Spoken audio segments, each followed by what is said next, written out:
Bab 33. Kejar-kejaran dengan Intan. Bu, aku capek, mana panas lagi. Sungut Rika, kulit putihnya menjadi memerah, dijilat matahari. Akhirnya hari ini kami keluar dari rumah yang telah kami tempati selama bertahun-tahun, menyeret koper hingga ke jalan raya. Bahkan tadi kami sempat menjadi bahan cemoohan tetangga yang dulu selalu iri padaku. Apalagi Mpok Indun, ketawanya paling kencang di antara yang lain saat melihat Mang Udin mengusir kami dengan kasar, membuatku jengkel. Lihat saja nanti, jika aku sudah kembali kaya, aku akan kembali membuat perhitungan dengannya. Bukan hanya tetangga saja, ternyata alam pun ikut menertawakan kami. Udara panas yang begitu terik seolah tak bersahabat sedikit pun dengan kami. Sudah, jangan merengek. Sebentar lagi kita sampai halte. Kita cari angkot dulu. Ibu yakin Yuda pasti ada di sana, ujarku menenangkan. Walau sesungguhnya aku juga tak yakin. Rika menghentak-hentakkan kakinya kesal sambil menyeret koper yang ada di tangannya. Lama kami menunggu angkot, karena di dekat sini angkot jarang lewat. Aku juga bingung harus berbuat apa. Uang di tangan cuma cukup untuk ongkos aku dan Rika ke kampung Zalia. Itu pun sisa uang pinjaman kemarin. Setelah menunggu hampir 3 jam di bawah terik matahari, akhirnya angkot yang kami tunggu datang juga. Letih, capek, dan lapar sudah menghinggapi tubuh ini. Suasana angkot yang sempit dan sumpek ditambah bau tubuh para penghuni angkot yang mengguar bersama teriknya matahari membuat kepalaku bertambah pusing. Rika sedari tadi tak lepas memegang sapu tangan untuk menutupi hidungnya. Wajar saja, seumur-umur gadis itu tak pernah naik angkot. Jika tidak taksi, maka ia akan naik motornya sendiri. Angkot yang sempit, serta jalanan yang berbelok, serta berlubang, membuat laju angkot tak stabil. Tubuhku bergoyang dan terhempas ke kiri dan ke kanan, mengikuti laju angkot, membuat kepalaku pusing bertambah pusing. Bu, bau banget sih, kapan sampainya? Mana sempit lagi, bisik Rika. Posisi kami yang saling berhadapan membuat gadisku itu mengeluarkan suara yang sedikit keras. Sontak ibu-ibu yang berada di sampingnya pada mendelik tak suka. Makanya naik taksi aja dek, biar nggak sempit, sahut ibu yang berada di sebelah kiri Rika dengan ketus. Wajar saja Rika mengeluh bau, memang badan ibu itu bau sekali. Bau amis ikan, aku yang duduk berhadapan dengannya saja bisa mencium aroma ketiaknya. Hue, kebetulan nggak ada taksi yang lewat, gila Rika. Ia menjawab tak kalah ketusnya, dasar bocah itu nggak bisa lihat situasi dan kondisi jika berdebat. Setelah beberapa lama, akhirnya kami tiba di terminal kota ini. Rambut yang awut-awutan diterpa angin lewat jendela angkot, serta bau tubuh yang asam karena berdekatan dengan ibu-ibu yang berbadan bau-bau itu. Bu, perutku lapar. Sabar Rika, uang ibu sudah habis ini. Kita pergi ke rumah Zalia dulu. Walaupun tak bertemu abangmu Yuda, setidaknya kita dapat uang untuk makan, sentakku. Apa bocah ini tak tahu jika kepalaku sudah mau pecah rasanya. Dia mah enak, cuma taunya hanya merengek saja. Tapi aku sudah lapar banget bu. Ya sudah, kita beli makan, tapi ke rumah Zalia dengan berjalan kaki. Kamu mau? Ujarku memberi pilihan. Rika menggelengkan kepala pelan seperti tak bertenaga. Sebenarnya aku juga lapar, tapi kutahan saja sedari tadi rasa perut yang melilit. Rumah Zalia masih harus naik angkot sekali lagi. Dari terminal ini, kami harus mengambil angkot berwarna biru menuju rumah Zalia, Kampung Mendut. Biaya ongkos angkot kedua ini sekitar 40.000 untuk berdua, sedangkan uang hanya sisa 50.000 lagi. Aku duduk dengan gelisah di terminal ini, menanti kedatangan mobil yang akan membawa kami ke tujuan. Mbak Intan, Bu, itu Mbak Intan, seru Rika. Aku menoleh ke arah tangan Rika yang menunjuk pada ibu dan anak yang baru saja turun dari mobil yang berwarna oranye. Intan tersentak kaget melihat kami. Dengan cepat ia menarik lengan anaknya, menghindar. Rika, kejar mbakmu, cepat, jangan sampai dia kabur. Perintahku, aku dan Rika langsung berdiri dari duduk, lalu berlari mengejar Intan di tengah lalu lalang mobil. Aku dan Rika berlari dengan cepat. Kami tak mau kehilangan keberadaan Intan, namun kalah cepat dari Intan. Langkah kakinya begitu gesit menghindar dan menyalip dari satu mobil ke mobil yang lain. Woi, punya mata atau tidak? Mau mati? Hardik salah satu pemudi angkot yang harus mengerem mendadak di hadapan kami, membuatku terkejut. Pasalnya kami berlari di tengah terminal dengan banyaknya mobil keluar masuk. Aku tak memperdulikan makian itu, melanjutkan kembali pengejaran. Aku hanya mau menemukan keberadaan Intan. Mataku berputar ke kiri dan ke kanan menelisik setiap tempat di terminal ini. Bahkan setiap mobil yang lewat di sampingku tak luput dari penglihatanku. Siapa tahu Intan dan anaknya masuk ke dalam salah satu angkot itu. Peluh membasahi sekejur tubuh kami, rasa capek, haus, dan lapar yang mendera semakin menjadi. Cepat banget lah larinya Mbak Intan, itu kaki sudah seperti kaki kanjil saja. Keluh Rika, nafasnya menderu, naik turun dengan cepat, tubuhnya menunduk dengan kedua tangannya yang bertumpu di lutut. Keringat sudah bercucuran membasahi kaos hitam yang dikenakan, begitupun denganku. Aku pun juga sudah capek sekali, namun keberadaan Intan telah menghilang, sepertinya dia sudah pergi jauh. Ah, sial, ibu sih larinya lambat, gerutu Rika menyalahkanku. Mataku mendelik, kok malah nyalain ibu? Kamu yang muda saja nggak mampu mengejar mbakmu. Tandasku tak terima. Rika menggaruk tengkuknya sambil cengengesan. Dengan langkah gontai, akhirnya aku dan Rika kembali ke tempat kami semula, tempat di mana aku meninggalkan 2 koper kami karena mengejar keberadaan Intan. Betapa terbelalaknya mataku ketika aku tak melihat kedua koper besar yang tadi kami tinggalkan di tempat ini. Loh Bu, kopernya mana? Kok nggak ada? Tanyanya. Kepalanya celingak-celinguk mencari keberadaan koper itu. Mungkin saja kami salah tempat, namun rasanya tidak. Ini adalah tempat kami duduk tadi. Mana ibu tahu, tadi ibu tinggalkan di sini. Jawabku tak kalah bingungnya. Memang tadi aku meletakkan kedua koper kami di tempat ini, namun sekarang koper itu tak ada lagi. Bahkan 2 orang yang duduk di kursi yang tak jauh dari koperku juga ikut menghilang. Atau jangan-jangan apa Bu? Jangan-jangan 2 orang tadi yang ambil koper kita. Rika, tuduhku. Rika langsung terduduk lemah di lantai, air mata lirih di pipinya. Baju-baju mahalku. Ibu sih nggak jaga koper kita, jadi baju-baju mahalku hilang semua. Rika menangis sesenggukan.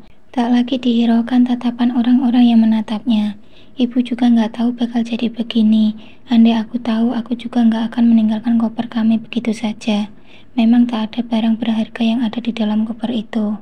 Tapi baju-baju yang ada di koper itu adalah baju-baju bahan impor, bermerek dan harganya cukup mahal. Jika dijual pre-float masih bisa mendapatkan uang yang cukup lumayan. Sial, benar-benar sial nasibku kali ini.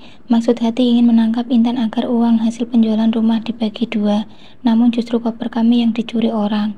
Pengen mengumpat tapi aku bingung harus mengumpat pada siapa. Setelah sesi drama termehek-mehek di terminal, akhirnya membuat kami berdua menjadi artis duka dalam sehari.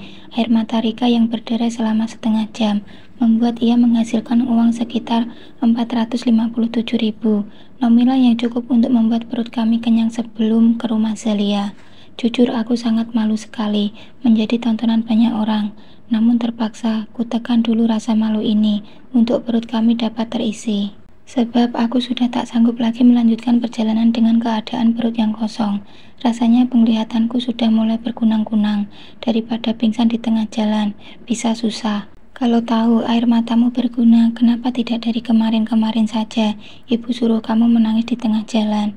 Ujarku serius, tapi terdengar seperti ledekan di telinga Rika. Terlihat dari matanya yang tampak mendelik menatapku.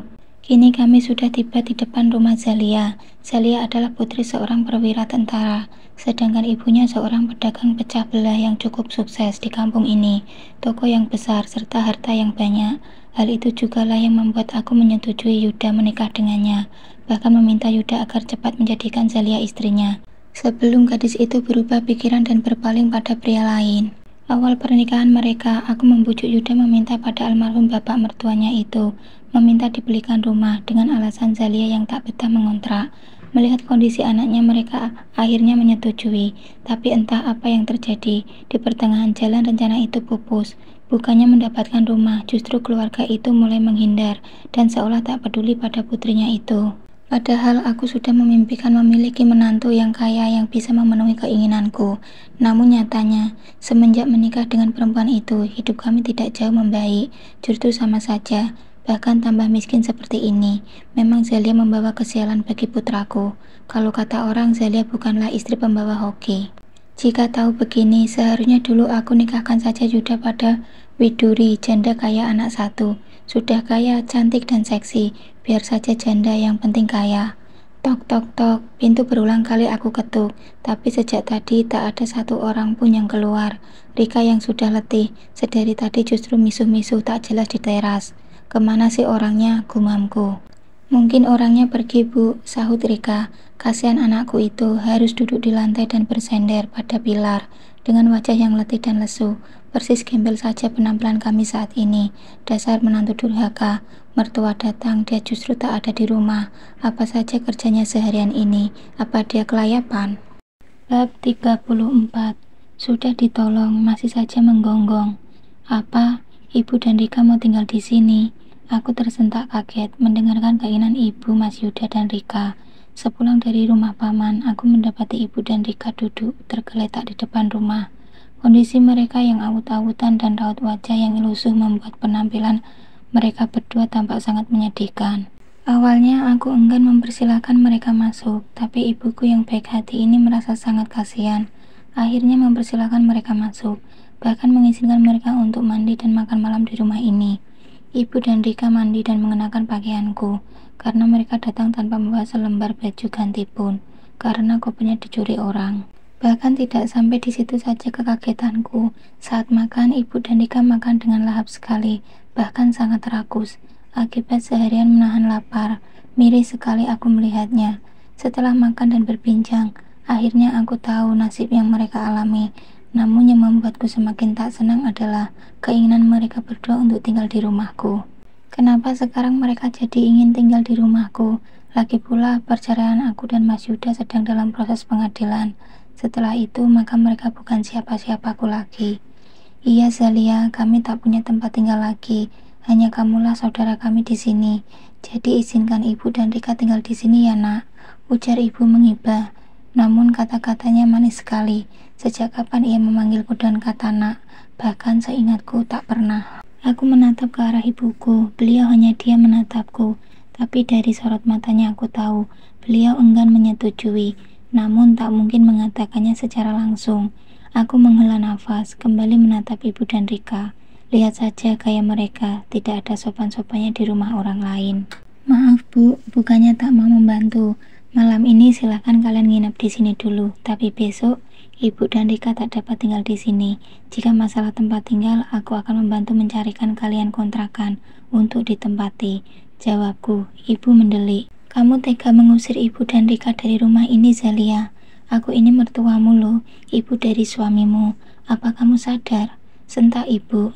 Ibuku sampai terkejut mendengar suara ibu Mas Yuda yang mulai meninggi. Ini rumahku, rumah orang tuaku. Kenapa mereka yang ngotot? Maaf Bu Nani, Yuda dan Zalia sudah bukan suami istri lagi. Lagi pula, Zalia dan putra saya Yuda belum bercerai. Itu artinya Zalia masih istri Yuda. Lagi pula, Jeng Ajeng, kita kan pernah menjadi besan yang baik. Sudah seharusnya kita saling tolong-menolong. Iya kan? Ujar ibu memotong ucapan ibuku. Dengan tak tahu malunya, ibu mengatakan hal itu pada ibuku. Memainkan kata-kata. Apa beliau lupa bagaimana sikap dia pada ibuku dulu? Di saat ibuku sakit, jangankan menjenguk, berbahasa basi saja tidak. Tapi ia berkata seolah-olah mereka berdua adalah besan yang baik. Tapi surat cerai kami sudah dalam proses di pengadilan. Lagi pula jika ibu tinggal di sini, apa kata tetangga? Aku dan Mas Yuda mau bercerai, malah ibunya Yuda justru tinggal di sini. Lagi pula ibu tak perlu khawatir. Aku akan mencarikan kontrakan yang sangat layak untuk ibu dan Rika tempati, agar kalian nyaman, bujukku. Aku tak bisa membayangkan seandainya kami tinggal satu rumah. Pasti akan sangat menyesakkan. Akan ada drama bawang putih dan bawang merah di rumah ini. Ibu tak mau tinggal di kontrakan Zalia. Lagi pula Yuda juga tak tahu ada di mana. Selama Yuda belum ditemukan keberadaannya, kami berdua akan menjadi tanggung jawabmu, ucap ibu, cukup membuatku terkejut. Enak sekali dia bilang, mereka berdua tanggung jawabku. Itu artinya mereka ingin memperdaya aku lagi seperti dulu. Tidak, aku tak mau. Siapa yang bilang Jeng Nani dan Rika adalah tanggung jawab Zalia? Enak sekali kalian ingin membebankan hidup kalian pada putriku, protes ibuku. Ibuku yang sedari tadi diam kini mulai menunjukkan emosinya. Ada dan tak adanya Yuda itu bukan urusan kami. Toh selama menikah dengan putramu, apa putriku diberikan nafkah? Tidak kan? Lalu enak sekali sekarang kalian minta Zalia yang menanggung hidup kalian berdua. Rika sudah cukup umur dan berbadan sangat sehat. Dia bisa bekerja untuk membiayai hidup kalian berdua. Jadi jangan libatkan putriku dalam urusan ini. Lanjut ibuku dengan tatapan tajam. Ibu Masyuda sampai terdiam dan mengangguk air ludah. Ibuku memang jarang marah. Sekali marah aura preman terpancar jelas di wajahnya, membuat siapapun tak dapat berkutik. Bukan begitu maksudku, Jeng. Ibu mulai cengengesan. Ia mengusap punggung tangan ibuku lembut, mungkin berusaha meredam hati yang mulai memanas. Maksudnya, Jeng Ajeng kan tahu Rika belum bekerja, sedangkan mencari pekerjaan saat ini tidak mudah. Ia jika langsung dapat, jika tidak. Sedangkan kami butuh hidup untuk makan, ujar ibu dengan nada suara yang begitu lembut. Aku menarik bibirku sedikit. Sungguh pintar sekali ibu bermain drama. Menghadapi situasi, melihat suasana yang mulai tak menguntungkan, ia langsung banting setir. Mengubah taktik dari yang menekan jadi bersikap manis. Jika masalah itu, Zalia akan memberikan kalian uang untuk biaya hidup kalian sementara waktu, sampai Rika bekerja. Tapi untuk tempat tinggal, maaf Jeng Nani, kalian tidak dapat tinggal di sini. Zalia, ibu mau ke kamar duluan, ibu capek, mau istirahat. Sambung ibu. Ibu berdiri dan berlalu ke kamarnya, meninggalkan ibu Masyuda begitu saja. Malas meladani drama baru yang dibuat ibu Masyuda. Suka tak suka, terima tak terima, tapi begitulah adanya. Jika mereka mau syukur, nggak mau juga alhamdulillah. Masih untung aku carikan kontrakan dan ku kasih mereka uang. Seharusnya mereka kuusir pergi begitu saja dari rumah ini. Toh kami tak ada hutang budi. Namun demi rasa keperimanusiaan, okelah. Seharusnya hanya sehari, akhirnya 3 hari juga ibu dan Rika menginap di rumah orang tuaku. Jika tidak, aku paksa dan disertai banyaknya ancaman. Mungkin saja saat ini mereka masih tidur manis di rumah bagaikan ratu dan raja. Aku membawa ibu ke rumah kontrakan, membuka pintu rumah dengan kunci yang diberikan pemilik rumah sebelumnya, lalu mempersilahkan ibu masuk. Ibu meletakkan tasnya di lantai ruang tengah, tas yang berisi beberapa lembar pakaian, pemberianku dan ibuku untuk ia dan Rika pakai. Sedangkan Rika melenggang begitu saja, melihat setiap ruangan yang berdebu dengan raut wajah jijik.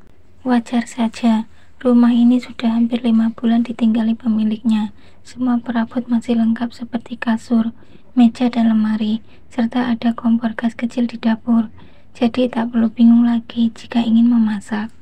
Kok rumahnya seperti ini, Zalia? Tanya ibu Masyuda saat matanya menelisik setiap sudut kontrakan yang aku pilihkan untuknya dengan rasa tak puas. Sebuah rumah kecil yang berada sedikit jauh dari rumahku. Rumah ini memang kecil, ukurannya 6 kali 8 meter, dengan 2 kamar, berada tak jauh dari jalan besar.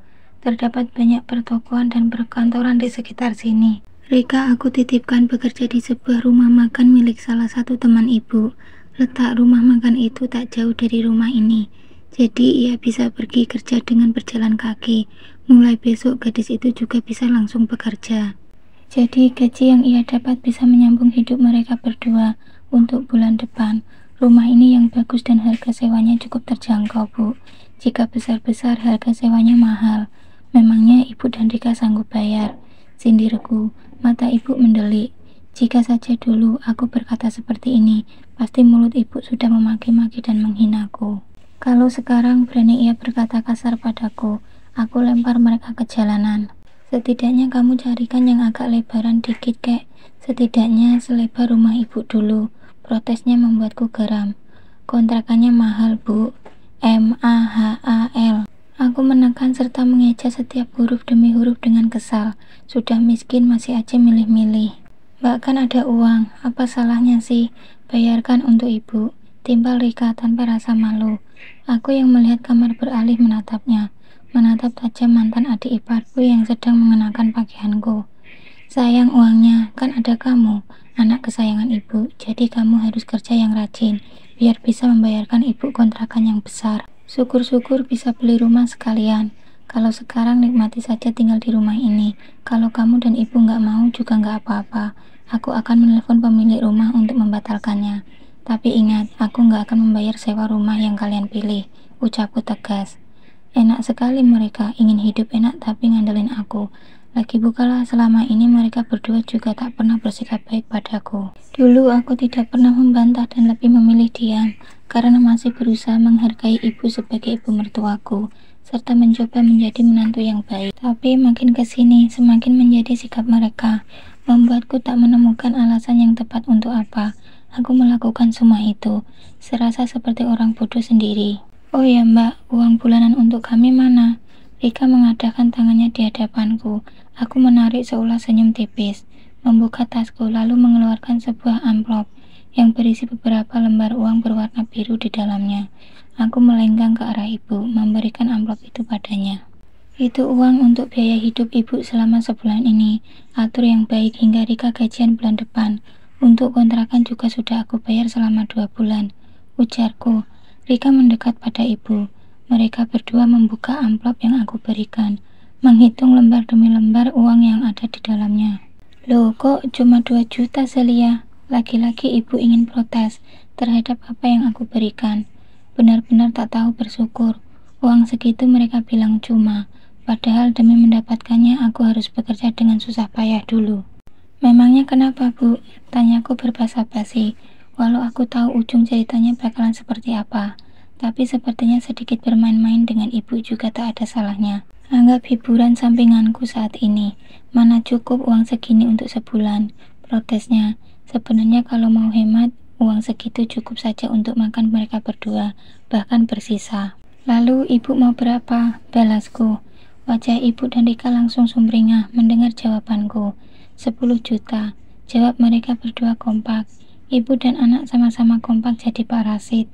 Bodohnya aku, kenapa memilih Mas Yuda sebagai pasangan hidupku, sehingga mendapatkan mertua dan ipar seperti ini. Oh, kalian mau 10 juta. Ibu dan Rika kompak mengangguk, membuatku mengulum senyum. Makanya kerja, kerja, kerja. Memangnya duit akan datang dari langit? Lanjutku ketus. Mata ibu dan Rika seketika melebar, melihat sikapku, memberi mereka harapan setinggi-tingginya, lalu membantingkannya ke lantai. Zelia, kamu apa? Memang kenyataannya begitu kan? Mana ada orang bisa mendapatkan uang secara cuma-cuma tanpa bekerja? Masih kuat kerja kan? Sungutku menantang. Tak kuhiraukan lagi tata kramaku saat ini menghadapi parasit seperti mereka berdua. Tak boleh lemah lembut, harus ditebas habis. Jika tidak, mereka akan menggerogoti ginjal serta jantungku. Jangan mentang-mentang Mbak memberikan kami uang, Mbak jadi bersikap sombong begini sama kami. Herdik Rika tak terima dengan tatapan kebencian. Namun yang lucunya, uang yang kuberikan langsung cepat-cepat dikantongi oleh ibu. Takut aku ambil kembali. Lah, kamu yang minta duit sama aku aja bisa membentakku. Lalu kenapa aku tidak? Ya sudahlah, aku malas berdebat. Masih banyak kerjaan yang harus aku kerjakan. Selamat menikmati rumah baru. Bye-bye, jawabku. Tanpa menunggu jawaban mereka, aku melenggang pergi dengan gaya kemayu. Aku tak yakin ibu dan Rika akan betah di rumah ini, apalagi dengan fasilitas yang tak memadai. Dasar ipar tak tahu rasa toleransi. Ipar pelit, awas kamu ya mbak, teriak Rika kembali, mengiringi kepergianku. Namun tak kuhiraukan, memang dasar tak tahu terima kasih. Sudah ditolong masih saja menggonggong.